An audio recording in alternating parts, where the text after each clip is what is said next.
Right now, Arsenal Football Club are standing at a crossroads. The international break is over. The players are back. And on Saturday, Mikel Arteta's side must travel to St Mary's Stadium to face Southampton in the FA Cup quarter-final. On the surface, that sounds straightforward. A Premier League giant against a championship club. A club fighting for trophies against a club fighting for promotion. Easy, right?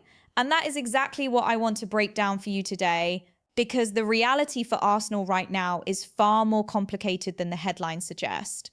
The injury list is alarming, the schedule ahead is brutal, the opponent is dangerous, and the pressure on this squad, on this manager, and on this entire season is building to a point where one bad afternoon could reshape everything. Let us get into it. The first thing you need to understand is the context of where Arsenal are right now emotionally as a football club. Their dream of winning the quadruple is gone. Manchester City ended that dream convincingly in the Carabao Cup final. That word convincingly matters. This was not a narrow defeat. This was not a game Arsenal can point to and say they were unlucky. City beat them clearly, and that is a wound that does not heal overnight. The players who went away on international duty carried that with them. The coaches who stayed at the training ground carried that with them. And now, coming back together just days before a cup quarter-final, the task is to refocus, to reset, and to find the energy and the belief to push forward. The treble is still alive. That is the positive. The FA Cup and the Premier League are still within reach. But to keep both dreams breathing, Arsenal must first get past Southampton on Saturday. And that right now is genuinely not guaranteed. The stakes. Let me be direct with you about what is at stake here. If Arsenal lose this game, the treble conversation is over. The FA Cup run ends. The season, which started with so much promise and ambition, suddenly looks like a collection of near misses rather than a genuine title challenge. The pressure that would follow from a defeat in this game would be enormous. And it is not just the result, it is the manner in which Arsenal could lose. Think about this. 12 players are either injured or serious doubts for the game at St Mary's. 12. That is not a small problem. That is a structural crisis in the squad at the worst possible moment. If Arsenal field a patched up side and get beaten by a championship club in a cup quarter-final, the narrative around Mikel Arteta and his squad management becomes very difficult to defend. The question of whether the injury list reflects bad luck or poor planning will be asked loudly. The question of whether certain decisions, both in the transfer window and in squad rotation, have contributed to this moment will be raised. This game is not just a football match. It is a statement, a test of character, a moment where this squad either shows it has the depth and the mentality to compete or reveals that it does not. And before I go any deeper into the analysis, I want to say this to everyone watching. If you want this level of detail on every major Arsenal story, if you want the analysis that goes beyond the headlines and gets into what is actually happening and what it actually means, then hit that subscribe button right now. This channel is built for supporters who want the full picture, not just the surface level news. Subscribe, turn on notifications, and let us get into the rest of this together. Let us now go step by step through every layer of this situation, starting with the injury crisis. 12 players are either injured or serious doubts for the Southampton game. 12. Let that number sit with you for a moment. In a squad of 25 players, losing access to nearly half of them at the same time is not just inconvenient. It is potentially season-defining. The situation means Mikel Arteta is expected to make significant changes to his starting lineup for the cup game. This is not a choice. This is a necessity. The manager cannot field players who are not fit enough to perform. And so the question becomes, who steps in? And more importantly, who is trusted enough to perform at this level in a cup quarter-final away from home against an opponent that is in genuinely good form? Let us look at the expected lineup and break down what it tells us. In goal, Kepa Arrizabalaga is expected to start. This is an interesting decision in itself. Kepa made a mistake in the Carabao Cup final against Manchester City, a high-profile error in a high-pressure game. The fact that he is still expected to keep his place suggests that Arteta either has limited options in that position or believes strongly enough in Kepa to back him through the error. Either way, the goalkeeper will be under scrutiny. Every save, every decision, every moment of doubt will be watched closely by supporters and analysts alike. In front of Kepa, the expected back four is Jurrien Timber, Christian Mosquera, Ricardo Calafiori, and Miles Lewis-Skelly. Now, Timber is particularly significant here. He has spent time on the sidelines through injury, and the reports suggest he is hoping to return for this game. The word hoping is important. It is not confirmed. It is not certain. It is a target, a hope, and that uncertainty alone tells you how fragile Arsenal's defensive situation is. Timber is a quality player, a reliable presence in that back line, and the idea that his availability for a cup quarter-final is still in doubt at this stage is a concern. Mosquera is another name worth paying attention to. This is not a player who has been a regular starter in high-pressure fixtures. Being asked to perform at this level in this kind of game is a real test for the player. The evidence suggests Arteta trusts him enough to give him this opportunity, but trust and performance are two different things. Miles Lewis-Skelly at left-back is facing what can only be described as a pivotal moment in his Arsenal career. The situation is clear. With experienced options unavailable or unfit, Lewis-Skelly has an opportunity to cement his place in this team. If he performs well on Saturday, he strengthens his argument for regular minutes going forward. If he struggles, the questions about his readiness for this level will grow louder. This game is bigger than just the result for him personally. In midfield, the expected selection tells its own story. Christian Norgard is set for a rare start in the number 6 role. Norgard is not someone who features heavily in week-to-week selections, and his inclusion here is entirely a product of the injury situation. This is a player being asked to step into one of the most important games of Arsenal's season in a position he rarely occupies in the starting lineup. The reality for the club is that this kind of selection, while perhaps necessary, carries risk. Martin Odegaard is expected to return like Timber. Reports indicate that Odegaard is targeting a comeback for the Southampton match. Again, that word targeting is doing a lot of work. It means he is not guaranteed. It means there is still a question mark over his fitness. Odegaard is Arsenal's captain, their creative heartbeat, the player who dictates tempo and links the midfield to the attack. If he is not at full fitness, the midfield loses a significant portion of its quality, and if he does not start at all, the task of breaking down a well-organised Southampton defence becomes significantly harder. Kai Havertz is expected to complete the midfield 3. Havertz has been an important player for Arsenal this season, comfortable in multiple positions and capable of contributing both defensively and in attack.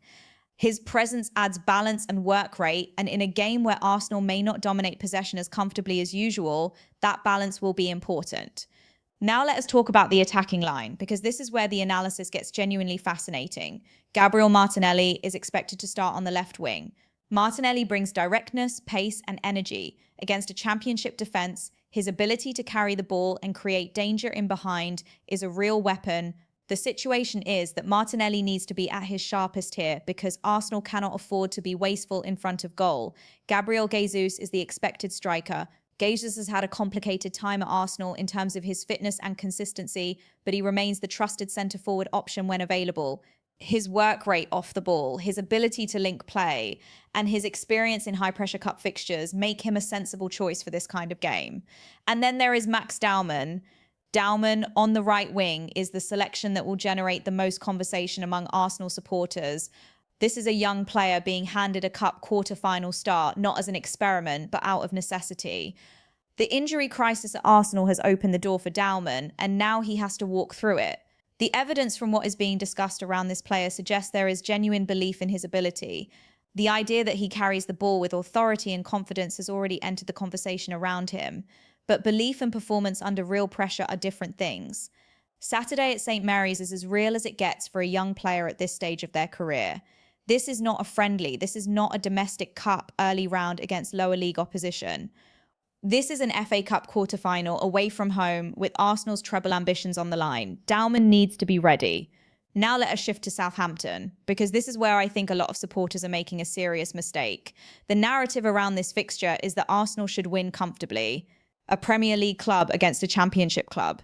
A club in the top 4 against a club that was relegated last season. On paper, the gap looks significant, but the evidence does not support that confidence. Southampton are on a 14-game unbeaten run across all competitions. 14 games, that is not a lucky streak. That is form, that is organisation. That is a team that knows how to win and how to not lose. A 14-game unbeaten run at any level of football represents genuine momentum, genuine team spirit, and genuine tactical discipline. The game is also at St. Mary's, and Arsenal's record at that ground is genuinely poor. Since Southampton returned to the Premier League in 2012, the two sides have met on the South Coast on 14 occasions. Arsenal have won only 5 of those fixtures, 5 from 14.